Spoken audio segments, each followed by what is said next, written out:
یہ سورہ نازعات آپ نے سنی، یہ بہت ہی اہم ہے، امتحانی صورت ہے۔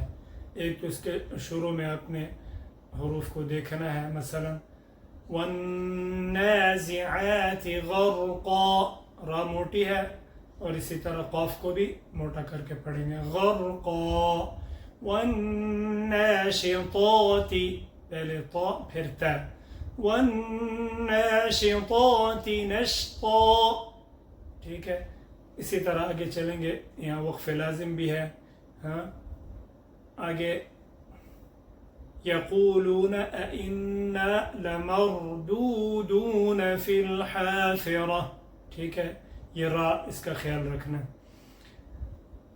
ویسے سوال کبھی حل اتاک حدیث موسیٰ یہاں سے ہوتا ہے، اور کبھی فَإِذَا جَاءَتِ الطَّامَّةُ الْكُبْرَى۔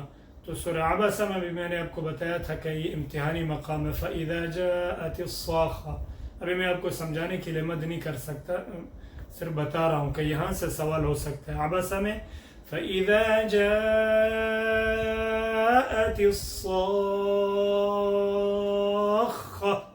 ٹیٹ کر کے، ٹھیک ہے۔ ابھی تھوڑا میں نے سانس کہتے ہیں کم تھی لیا، آپ اچھی طرح سانس اوپر کر کے دوسرا سوال مثال کے طور پر اگر نازعات سے کریں گے تو اب اچھی طرح پہلے اپنے آپ کو کہتے ہیں نا ریڈی کر کے سانس اوپر کر کے دیکھیں، فَإِذَا جَاءَتِ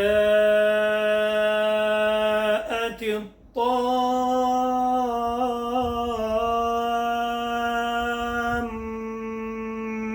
الْكُبْرَى، طامہ مد بھی کرنا ہے، میم پہ غنہ بھی کرنا ہے، اور کبرا پہ قلقلہ بھی کرنا ہے، تو یہاں سے لے کے آخر تک، ٹھیک ہے۔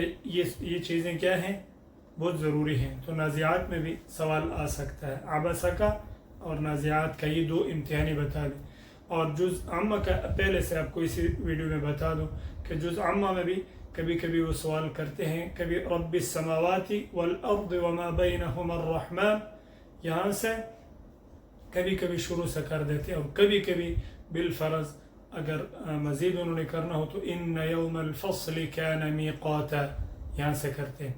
تو اب ہماری آخری صورت ہے سورہ نبا، تو انشاءاللہ میں کوشش کرتا ہوں شیخ عبدالرحمن سدیس کی طرز میں وہ پڑھوں گا، آپ بھی اسی انداز میں کوشش کریں اور مشق کریں، تو اگلی ویڈیو انشاءاللہ سورہ نبا کی ہوگی۔